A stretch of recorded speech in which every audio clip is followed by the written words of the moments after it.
Mama Pajama rolled out of bed, and she ran to the police station.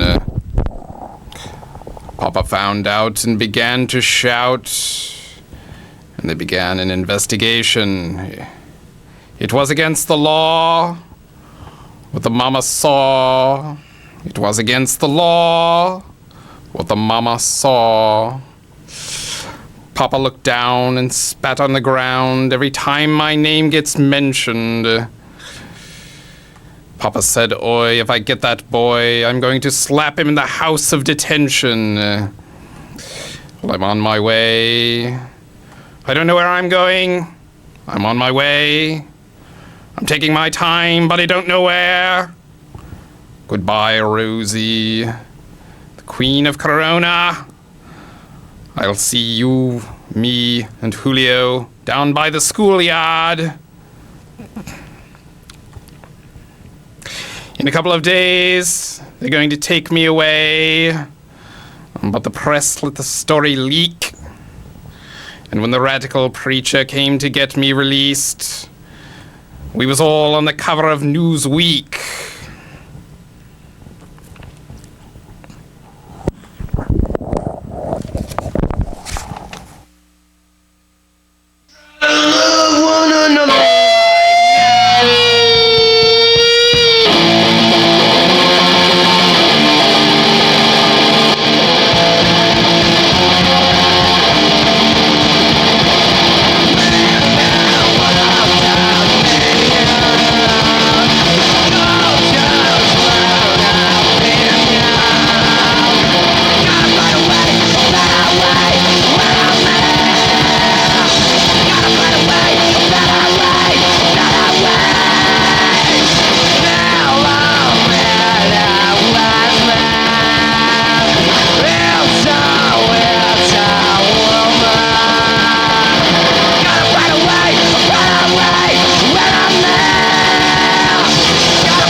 Because you're paranoid don't mean they're not at you.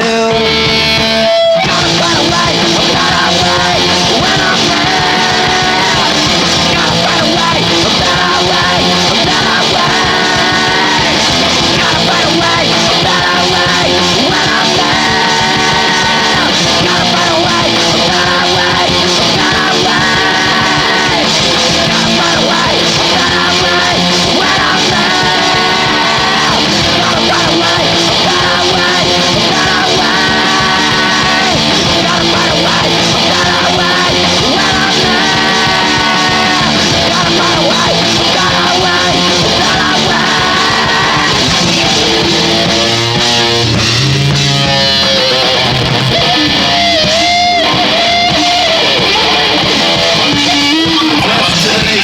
But this morning, it was his wife, the First Lady, delivering an attack on NBC News Today. Great story here for anybody willing to find it and write about it and explain it is this vast right-wing conspiracy that has been conspiring against my husband since the day he announced for president. He is going on the offense, the best defense. And will anyone hear the president's message tonight? From Washington.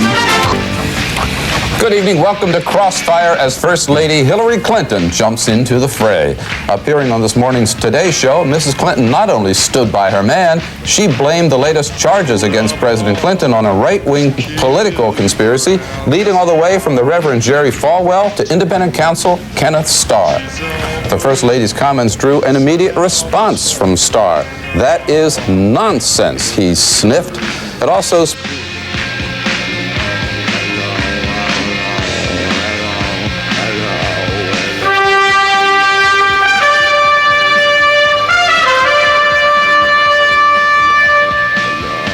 Our founders set America on a permanent course toward a more perfect union.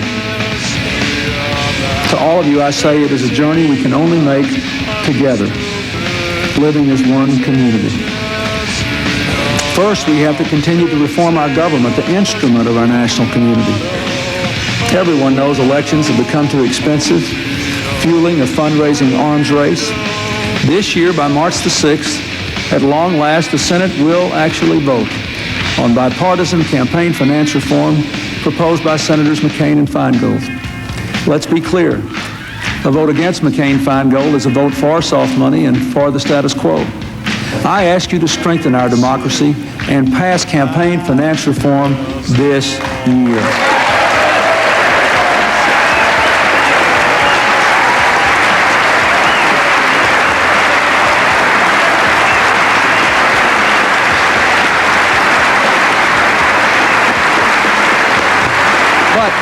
On bipartisan campaign finance reform proposed by Senators McCain and Feingold. Let's be clear. A vote against McCain-Feingold is a vote for soft money and for the status quo.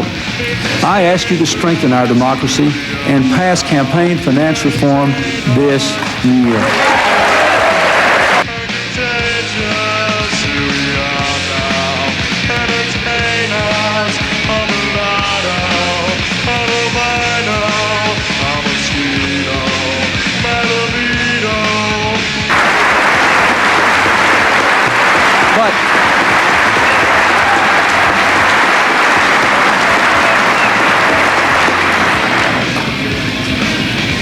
At least equally important, we have to address the real reason for the explosion in campaign costs, the high cost of media advertising.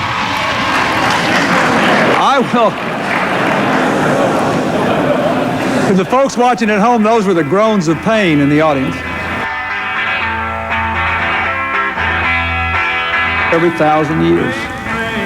This year, Hillary and I launched the White House Millennium Program to promote America's creativity and innovation and to preserve our heritage and culture into the 21st century. Our culture lives in every community, and every community has places of historic value that tell our stories as Americans. We should protect them. I am proposing a public-private partnership to advance our arts and humanities and to celebrate the millennium by saving America's treasures, great and small. And while we honor the past, let us imagine the future. Now think about this. The entire store of human knowledge now doubles every 5 years. In the 1980s, scientists identified the gene causing cystic fibrosis. It took 9 years.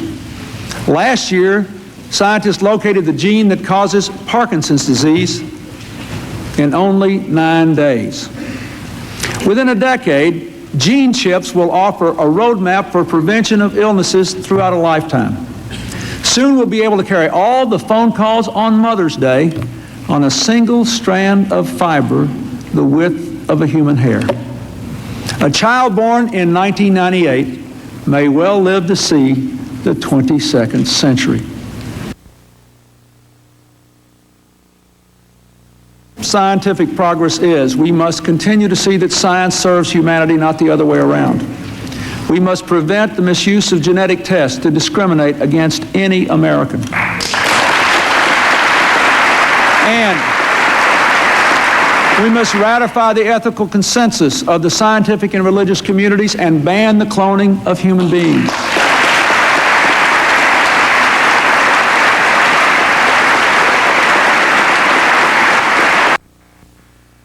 A handful of physicists use the World Wide Web. Literally, just a handful of people. Now, in schools and libraries, homes and businesses, millions and millions of Americans surf the net every day. We must give parents the tools they need to help protect their children from inappropriate material on the internet. But we also must make sure that we protect the exploding global commercial potential of the internet from the meaning of our freedom to form that more perfect union. Let that be our gift to the 21st century. God bless you, and God bless the United States.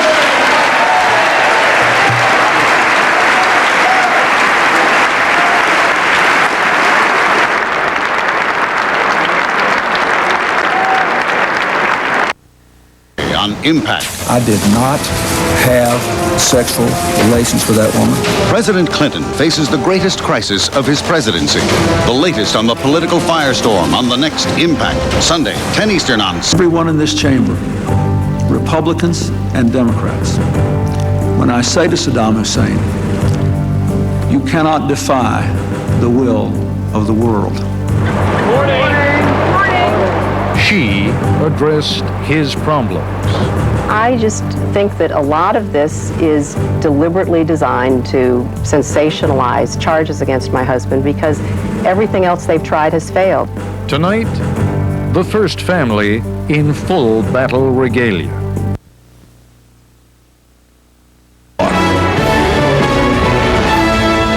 Ladies and gentlemen, the state of our union is strong.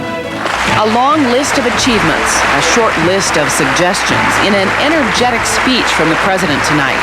But here in the Northwest, these three people offer a new twist in the scandal the president can't shake off.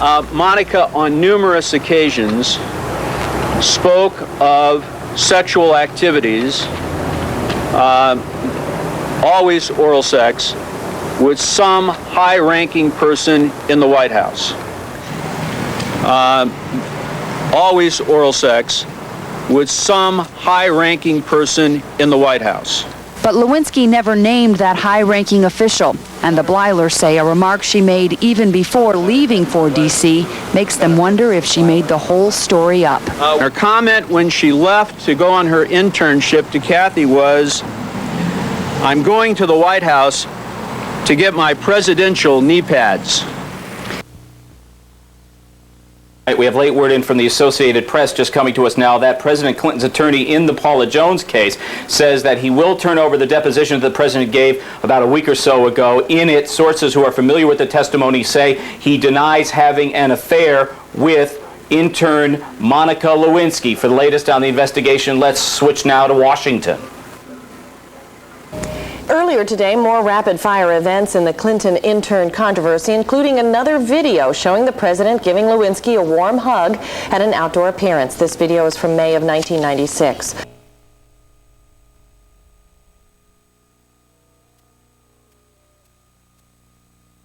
Today, well, they are calling it the last battle, and today the first family fired some shots.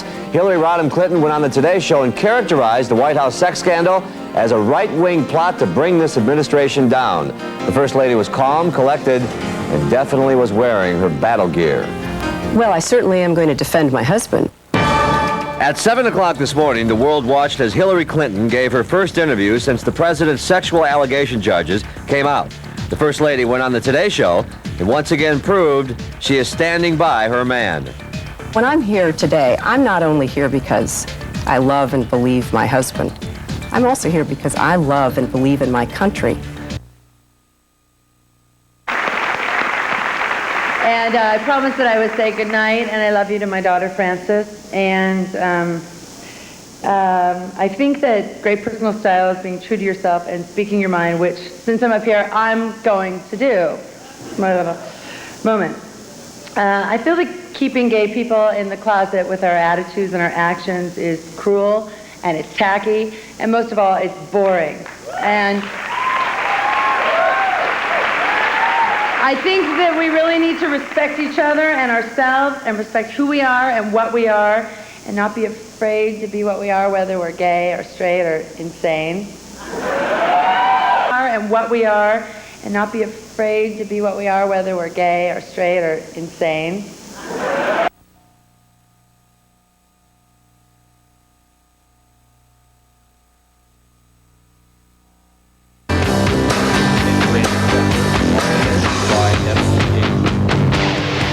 Things are heating up at the Sundance Film Festival, even if the temperature outside is freezing. Movie execs are spending millions of dollars in Park City, Utah, in hopes of snaring the next hit independent film. Sherry Sylvester reports one film is turning out to be too hot to handle. 103 films will be shown over 10 days here in Park City, Utah. But this year's Sundance Film Festival may be remembered for the one that got away.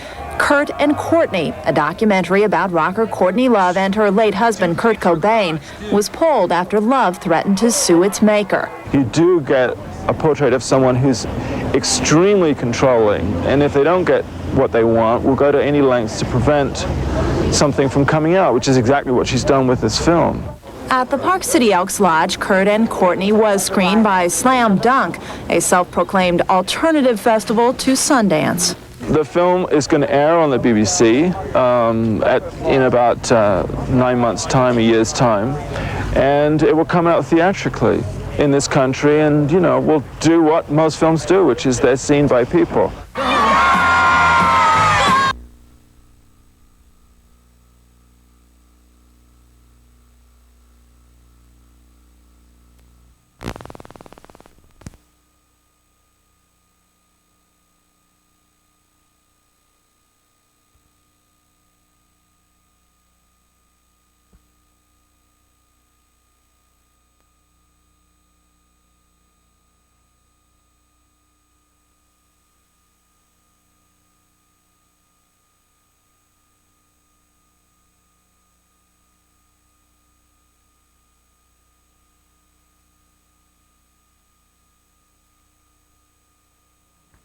And good evening.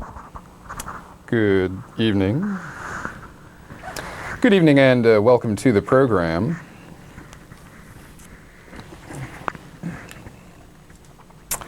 And glad you could join us here in our moment of non-triumph as we explore deeper and deeper recesses of non-notoriety, as it were. Which, if you're willing to listen to the entirety of the explanation as we go over it over the weeks we have allotted here for the project, is really, as you'll see, A-OK with us in a certain sense. That is, I certainly don't mind being the author of Kurt Was Am, rather proud of it as a matter of fact. On the other hand, being in head-to-head combat in the tabloids with the WID is not particularly the most dignified field of endeavor that a budding Marlowe might pursue. You know, one of the theories, or rather one of the ideas I had on the monologue this evening that crossed my mind was to simply go on about these guys doing my bidding, and in a certain sense, there is a convenience in that having occurred. That is that, you know, the usual cast of characters, Grant and Bio Dad Hank Harrison and Tom Grant and, you know, the Canadians and Spanky Broomfield here going out and doing that undignified thing of tossing those barbs the hose way does serve a certain function. I could jolly well do without it at the same time. Since it's happening, we might as well be frank and say that it, in some sense, does give us more material to reflect on and preserves our role in all of this for something a little more special, perhaps. That said, my initial resistance to saying it in the first place is that, you know, I really don't want to compromise my basic legal complaint here of intellectual property invasion by these various characters who see that there can be a buck made out of this thing and are grim and determined to follow through with all they've got, or all they can borrow, beg, borrow, or steal from, you know, Viacom or the BBC or anyone else to capitalize their capitalist ventures in the rather growing industry of Kurt Was Am. And the most curious thing has been for a long time that the usual entities that you would expect to be capitalizing on this opportunity to slam dunk Courtney Ho are not really on board and never have been, which is a curiosity in a number of ways.